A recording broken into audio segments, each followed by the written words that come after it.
Ion was 18 years old when his life quietly fell apart, not with loud screams or dramatic fights, but with a single accusation that changed everything he believed about family, trust, and love. Because until that evening, he truly believed that no matter how difficult life became, his home would always be the one place where he was safe, where he would be heard, and where truth would matter.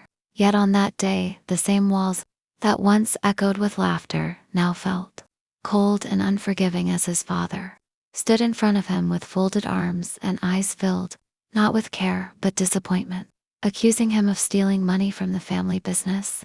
An accusation so sudden and shocking that Ion couldn't even understand the words at first, as if they were spoken in a language he didn't know. And when he finally tried to speak, his voice came out weak and trembling, not because he was guilty, but because he was terrified that the people who raised him no longer believed him. And as he looked around the room, searching for support, his eyes met his mother's face, pale and wet with tears, yet silent. And then his gaze fell on his elder brother, who stood slightly behind their father, staring at the floor as if avoiding eye contact would erase responsibility. And in that moment, Ion realized something deeply painful, that the judgment had already been passed long before he was called into the room, that the decision was already made, and that no explanation would matter, because his father's voice was firm and final when he said that the family's money had gone missing and Ion was the only one who could have taken it. And even though Ion tried to explain that he had never touched the business accounts, that he barely even handled money, his words felt useless against suspicion and pride. And when his father finally pointed toward the door and said, "Leave this house. From today you are no longer my son," something inside Ion broke in a way that could not be repaired. Because being punished is painful, but being rejected without proof destroys a person's identity.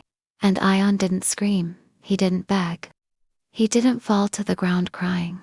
Instead, he stood still for a moment, absorbing the reality that his own father was choosing doubt over blood, silence over truth, and pride over justice. And with shaking hands, he went to his room, packed a few clothes into an old bag, looked once at the walls that had witnessed his childhood, and walked out of the house without knowing where he would sleep that night. And as the door closed behind him, the sound echoed in his ears like the end of a chapter he never wanted to finish. And outside, the night felt colder than usual. As he walked aimlessly through empty streets until his legs gave up and he sat down on a bus stop bench, hugging his bag tightly as if it was the last piece of his old life, watching cars pass by without slowing down, realizing how easily the world moves on when one life collapses. And that night, hunger, fear, and confusion surrounded him like shadows. But the most painful feeling was disbelief, because he kept asking himself the same question again and again. What did I do to deserve this? And as the sky slowly changed colors, announcing morning, Ion understood that the boy who left his home the previous night would never return, because something had changed forever. And the days that followed were a harsh introduction to survival, because without money, without connections, and without support, every small task became a challenge, every meal a struggle, and every night a test of endurance. And Ion quickly learned how invisible a person becomes when they have nothing to offer. As shopkeepers ignored him, people avoided his gaze, and opportunities disappeared the moment they saw his worn clothes and tired face. Yet despite all of this, Ion made a silent promise to himself that no matter how desperate his situation became, he would not steal, he would not beg, and he would not turn bitter.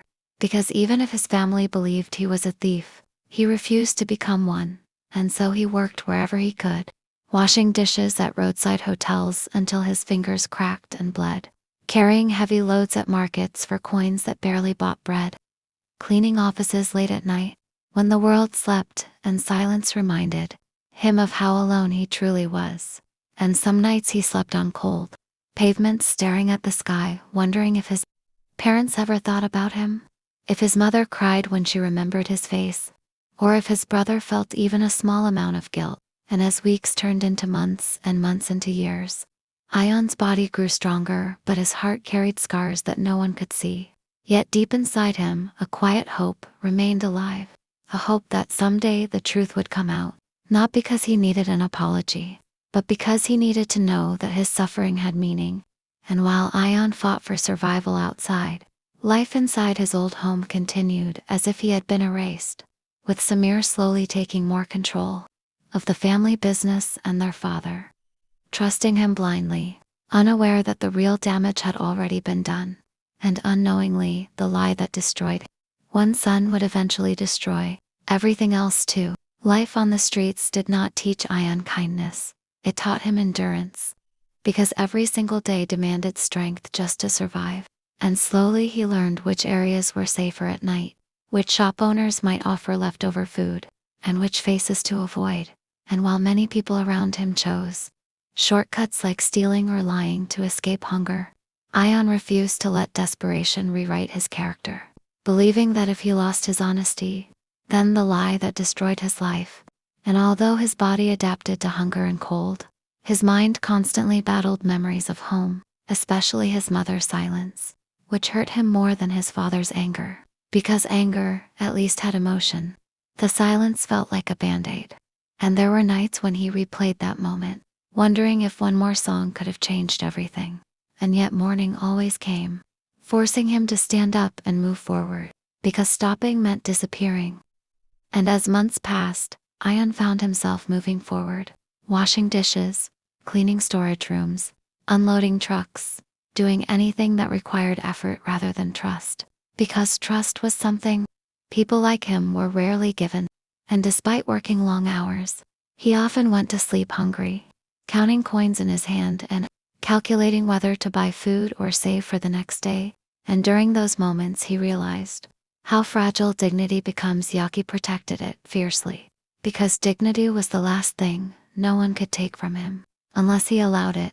And one evening, while playing a small roadside restaurant, after closing hours, an elderly man approached. Joseph noticed how carefully, treating them with respect instead of frustration. And something about the boy's quiet focus caught Joseph's attention, because it reminded him of himself when he was young, tired and misunderstood. And after watching silently for, Joseph finally spoke to Ion, asking simple questions about his life.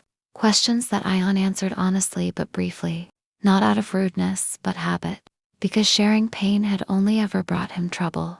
And after a short pause, Joseph offered him work in a small repair shop, not promising high pay or comfort, only honest work. And that offer changed the direction of Ion's life, more than either of them realized, because the shop was small and old, filled with the smell of oil and rust, but it was a place where effort mattered more than background.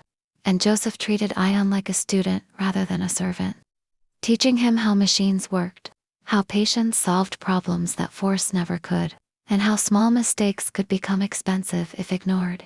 Lessons that slowly began to reshape Ion's thinking, not just about work, but about life. And for the first time since leaving home, he felt useful in a way that didn't involve humiliation. And while the days were long and physically demanding, the nights felt lighter because he slept, knowing he had earned his place. And over time, Ion began saving small amounts of money, amounts so small that most people would laugh at them. But to him, they represented independence, proof that he was no longer surviving only day to day. And as his confidence grew, Joseph trusted him with customers, accounts, and responsibilities. And that trust healed something deep inside Ion, because after being accused without proof and abandoned without hearing, being trusted again felt like breathing after years underwater. And during quiet evenings, Joseph would share stories of his own failures, reminding Ion that life rarely moves in straight lines. And those conversations planted a new idea in Ion's mind, the idea that his story didn't have to end where it was broken. While back at home, Samir was slowly sinking under the weight of his own choices, because the money he had stolen years ago was never returned. And instead of fixing the problem, he covered it with more lies, risky deals, and false confidence, believing that success would eventually erase the past. But instead, the business began to bleed money. Employees grew uneasy, and suppliers lost trust. And their father, unaware of the truth, blamed bad luck and market conditions, while deep inside guilt quietly grew, because despite convincing himself that he had done the right thing by throwing Ion out, something never felt right, especially during late nights when the house felt too quiet. And as years passed and age weakened his body, memories of the son he rejected returned more often, haunting him with questions he avoided answering. And while Samir pretended to manage everything confidently, stress slowly consumed him, affecting his health, his sleep, and his relationships. And in contrast, Ion's life, though simple, was becoming stable. And after several years of hard work, he and Joseph expanded the shop slightly, attracting more customers, and eventually Joseph offered Ion a partnership, an offer that left Ion speechless, because it was the first time someone saw him not as a burden or a risk, but as an equal, and accepting that offer felt like reclaiming a piece of the future that was stolen from him. And together they worked honestly, slowly building a reputation that money could not buy. And as Ion approached his late 20s, he realized something unexpected, that while the pain of rejection never fully disappeared, it no longer controlled him, because survival had transformed into purpose, and purpose into self. And it was at this stage of quiet stability that the past returned, unexpectedly in the form of a phone call late one evening, a call from an unknown number that Ion almost ignored, until he heard his mother's voice on the other end, fragile, hesitant, and filled with emotion, telling him that his father was very ill and asking him to come home. And as she spoke, Ion felt years of buried emotions rise to the surface: anger, sadness, confusion, and a strange sense of fear, because returning meant reopening wounds he had spent a decade learning to live with. And that night he barely slept, torn between the desire to protect himself and the need to face what he had been running from. And by morning he made a decision that surprised even himself, realizing that healing didn't always mean staying away.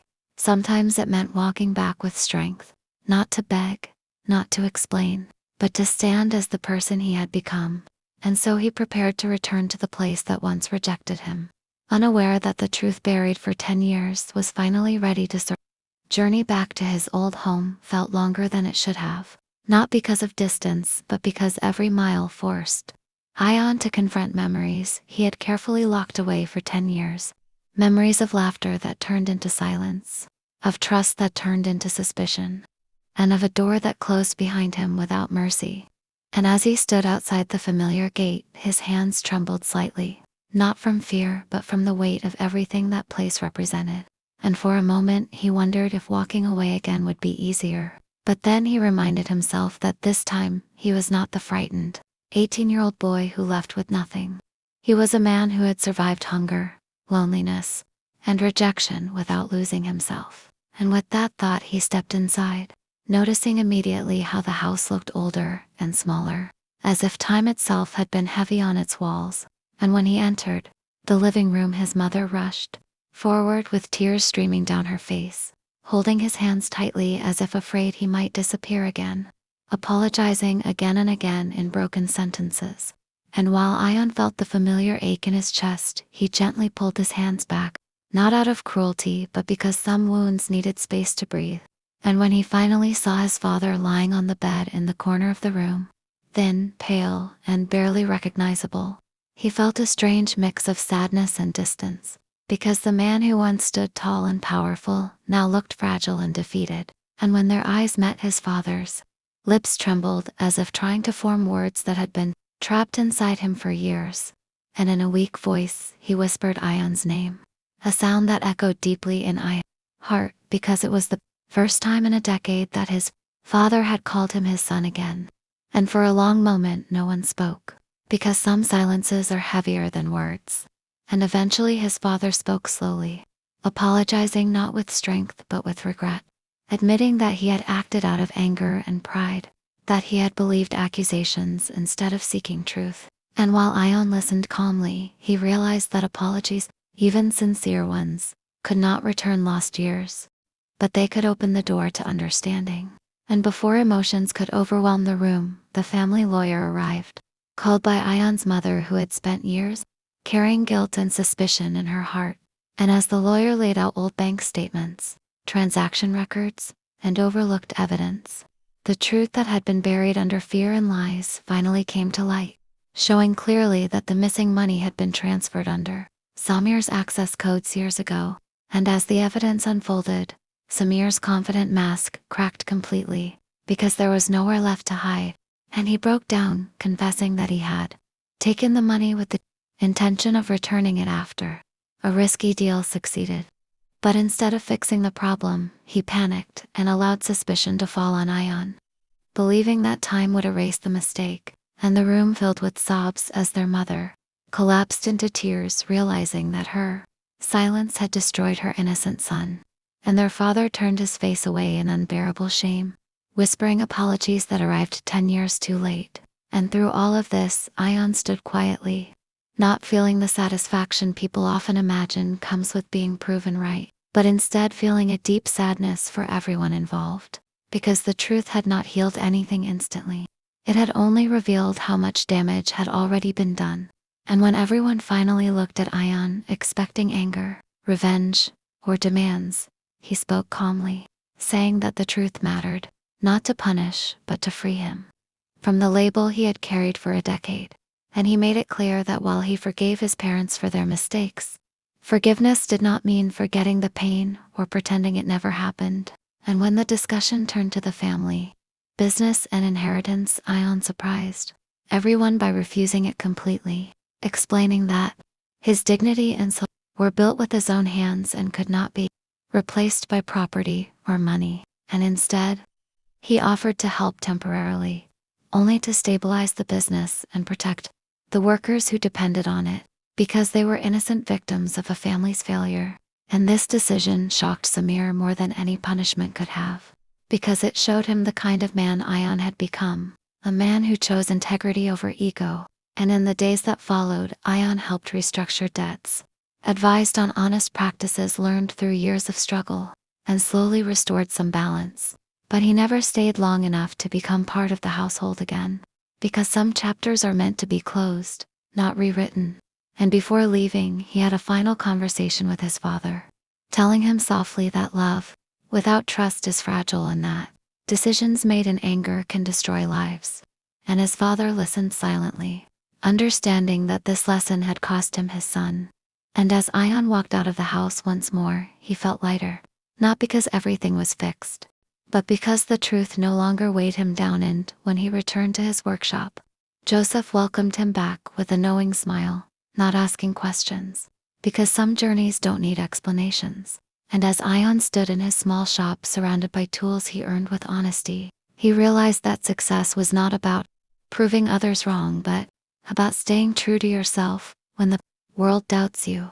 And his story slowly spread among people, not as a tale of revenge, but as a lesson about patience, dignity, and the quiet strength of those who survive injustice without losing their humanity, proving that sometimes being thrown out of your own home is not the end of your story, but the painful beginning of the person you were always meant to become. Ion returned to his small workshop after leaving his family home for the second and final time. Something inside him felt settled for the first time in many years, not because all wounds were healed, but because the truth had finally spoken for itself.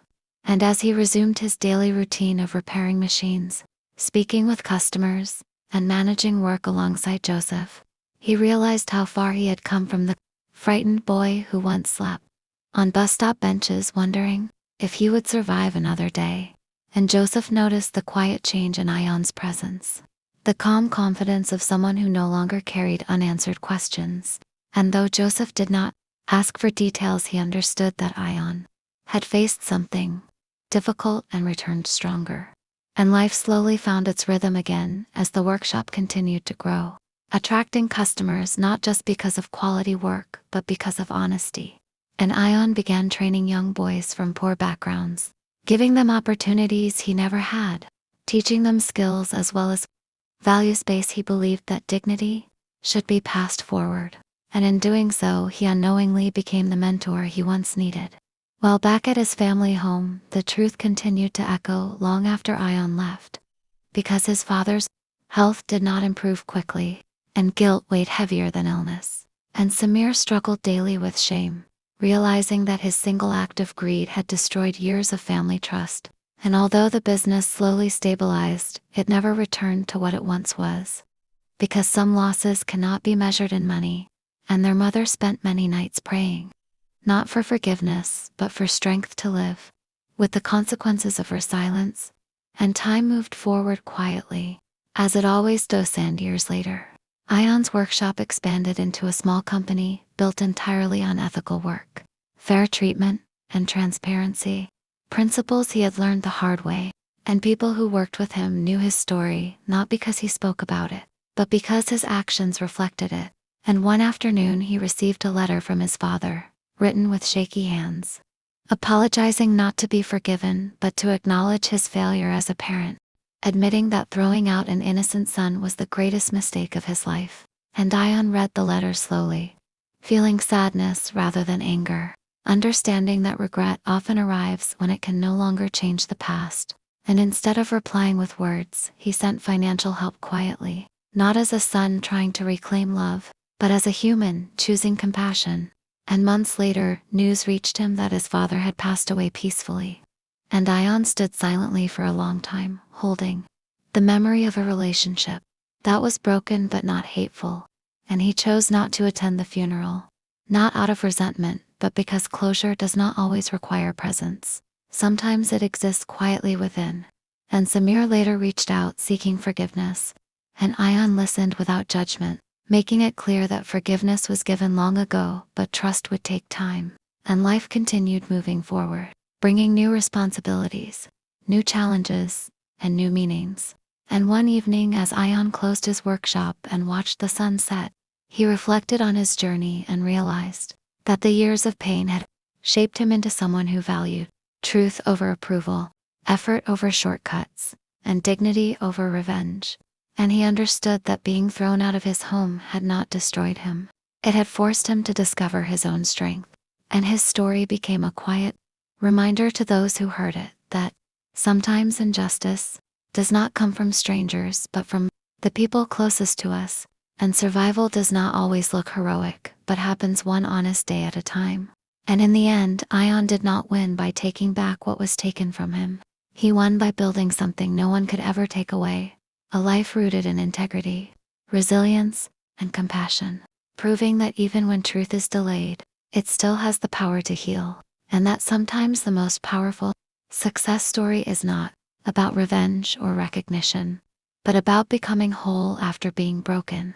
And with that understanding, Ion moved forward peacefully, knowing that his past no longer defined him, but his choices always would.